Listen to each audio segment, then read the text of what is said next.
ahlan wasahlan soo dhawaada walaalahayga mar kaleeto videogan waxaan ugu talagalay su'aalo kooban oo la soo weydiiyay inaan jawaabo yar oo kooban aan uga bixiyo anigoo markaas waqtigu ii saamaxeen inaan macluumaad aad u sareeyo aan idin siiyo laakiin dib ayaan idinkaga ballan qaadaa insha Allah inaan hal u kala qaadi doono hadda laakiin su'aalo dhan ayaan rabaa inaan soo jamciyo intaan ka gaaro shaqo ayaan ku jira oo meel seminar ayaan soo aaday durduurkan joogaa soo marka waqti fiican ma haystay inaan markaas aan wax walba aan idinkaga jawaabo sida aad u rabtiin ama sida aan aniga u jeclahay inaan idinkaga xaqabtiro marka taas darteeda iga raali noqdo marka ugu horeyso marka xigta waxaan rabaa hal inaan u kala qaado su'aalaha qaar aad ay u fudud yihiin inaan wax yar aan ka jawaabo su'aalaha qaarna waxay u baahan yihiin inaan aad deeply yani just aan hoos u sii galo oo markaas aan si fiican idinkugu sii faahfaahiyo laakiin hadda waxaan qaadayaa kuwa ugu fudud oo markaas kuwa kaleetana waa kormari doona insha Allah marka ugu horeyso waxaan soo qaadanayaa su'aal ah anigoo gym soo sameeyay kubad ma ciyaari karaa ka bacdi cardio ahaan wiil ayaa isoo weydiiyay bahda ku xiran oo janaalkeena kamid ah aad iyo aad u maasanta walaalka waa arin aad iyo aad u fiican inaad cardio aad ka dhigatid oo muxuu ahay kubad aad ciyaartid way fiican tahay haddaad energy u haysid waxaa laakiin samaysaa markaas oo ka fiican inaad samaysid isla markaas kubadda ka soo isla markaas gymka ka soo baxdid intaad gymka ka soo bixin ka hor inaad cunto fiican soo cuntay adii saacad bar ugu yaraan ama 2 saac ka soo wareegatay kadib gymka ay imaatay si fiican u training gareysay kubaddaada waa aadi kartaa waqti yar oo kooban ciyaar ha ciyaarin 2 saac 3 saac sida kubadda Soomaalida iska soconayso laakiin waxa ciyaartaa kubad yar oo normal ah marka kubadda bilaabaysidna xoogaa jirkaada kala bixi oo kala jiid sababtoo ah culays soo qaado culaysku wuxuu noqonayaa dhiig meeshii inuu fariistay noqonaysa hadii markaas aadan kululeynin oo kala jiidin oo kala bixin isla markiiba orod aad ugu dartid ma soo rogelayso soo marka ka taxadir laakiin cardio ahaan waa isticmaali kartaa oo su'aasha labaad waxa waaye serious mass ma isticmaali karaa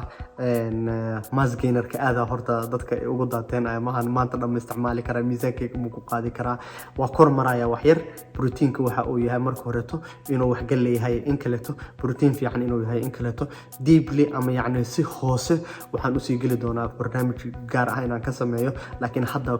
haddaan u kor maro waxaan ku dhihi karaa oo kaliya horta marka ugu horeyso supplement protein hadaa maqashid supplement waa supplementina qasab ma ahan qofka gymka aadaya ma ahan qasab inuu protein ko soo gato laakiin protein wuxuu ka heli karaa cuntada ka heli karaa ukunta ka heli karaa malaayga ka heli karaa ama kalluunka saa u taqaanid digaaga ama doorada saa u taqaanid ka heli kartaa waliba shafka ma ahan lugaha iyo faad badan ay leeyihiin shafka yacni xabadka oo digaaga hilibka gaduudan ayaad ka heli kartaa siiba lo'da arigoo kale faadkiisa aad u badan ma fiicno sidiisa caafimaadka xataa uma fiicno laakiin lo'da iyo geela labadaas way fiican yihiin proteinka meelahaas oo dhan ka heli kartaa qudaarta ka heli kartaa cuntadaada inaad joogto ka dhigtid oo miisaankaada kor ugu soo qaadi kartaa taas waa midda ugu horeysa horta waa inaad ogaataa qasab ma ahan protein laakiin haddaadan ka maarmin oo rabtid protein inaad kor u qaado oo cuntadaada ay wax yar hoos ay u yarto rabtid inaad ku kabtid waa samayn kartaa miisaanka waa ku kordhi kartaa xaqiiqada marka laga hadlo serious mass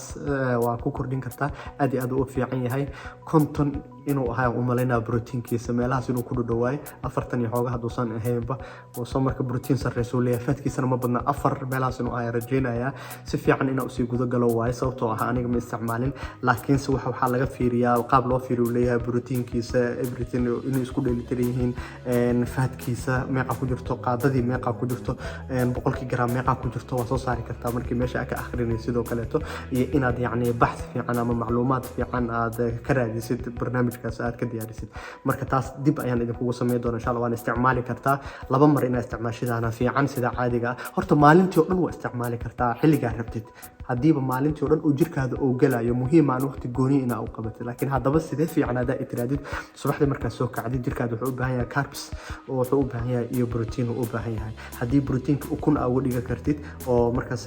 boorashka ama mushaarida u taqaantaa isticmaali kartid aad iyo aad u fiican tahay hadii labadooda aadan haysanin waxa isticmaali kartaa markaas rooti oo kaleeto ama canjeeradan qamadiga laga sameeyo Soomaaliya dadka jooga oo yacni wax walba isu suura gelin oo kale way sameyn karaan waxay kale ku cuni karaan markaas muxuu ahay 60 gram camal ay qasan karaan galabtiina markaas adii gymka kor ama gymka ka bacdi way isticmaali karaan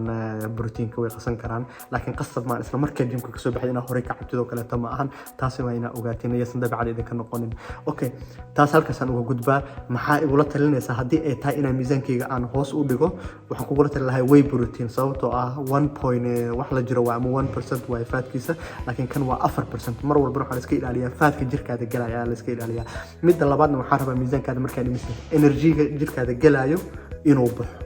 ama ka badan inay baxaan soo markaas waxay noqonaysaa minusa noqonaysaa soo hoosa u degaysaa laakiin haddii wixii aad cunaysay aad la fariisatid markaas kor aadaysaa soo marka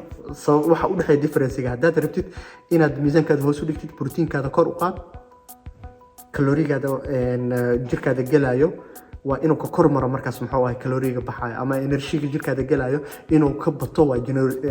enerjiga jirkaada aad ka bixinaysa soo marka balansiga saas waa carbska hoos u dhigaysaa iyo faatka sida saliidda iyo waxyaabahaas laga helo faatka naturalka aad isticmaalaysaa like ukunta laga helo ama laga helo muxuu ahay looska iyo waxyaabahaas laga helo ayaa isticmaalaysaa بروتينكana kor u qaadaysaa miisaankaada uu dhacay activity baa sameynaa marka miisaankaada kor inaad qaadid waxa yareynaysaa saan oo kale u soo qaba miisaan way ma fahamtay waxa yareynaysaa markaas muxuu ahaa activity-ka ama like energy-ga ka baxaya yareynaysaa cuntadaada badan ee carbs-ka iyo waxa badan ee borotiinkaada iyo qudaarta iyo waxyaabaha biyaha iyo nasiinada iyo hurdada intaas badinaysaa soo marka intaasna waa isla fahansanahay maxaa ku soo haray creatine-ka ku soo haray creatine-ka aad iyo aad u fiican yahay murqaha dhexdooda ayuu wuxuu siinaa yani biyo ama wuxuu siinaa qoyaan uu siinaa wuu bararinaa marka wuxuuna ka qayb qaadanaa inuu jarjar ku sameeyo marketing awoodna inuu ku siiyo oo miisaan badan aad qaadi kartid ayuu ku siinayaa marka aad iyo aad u fiican haddii kulli waxa dhan supplement aad ka soo tagtid hal xabba ka qaad haddii lagu dhaho creatine monohydrate ha mooganin intaas waa iga talo resultigeeda aniga arkay anaa si joogta u qaadanayay sidee loo qaataa waxaa qaadanaysaa marka maalin walbaa qaadanaysaa ma joojinaysa jim haddaa aadisi haddaadan aadin waa qaadanaya soo marka inta gram ka qaadanaysid waxaasoo dhan video horaan uga soo hadlay haddana waxaan uga hadlaa video kaleeto cusubaan uga hadlaa creatine-ka adaa loogu baahi qabaa waana sameynaya insha allah waxaan rajeynayaa in macluumaadkaas ay idin anfacday walaalkiina carfatiisi wuxuu idin leeyahay guulan idin rajeynayaa mar walbana ku xirnaada janalka saa ugu xirantihiin anigana idinkugu xirnaa madaxa ii saaran tihiin waxaan rajeynayaa inaan wax un iga faa'iideen maanta haddii aan wax qaldan aan idin sheegana nafteeda iyo shaydaan ayay ka ahaatay ka raali noqda muxuu ahay xogaa waqtiga igu yar waan stress wax yar waa ujeedin xogaa shaqan ku jira seminaara soo aaday aad iyo aad qalbiga idinkala jira u soo duceeyo odayga tartan uu leeyahay 3 weeks ayaa dhiman insha allah let's go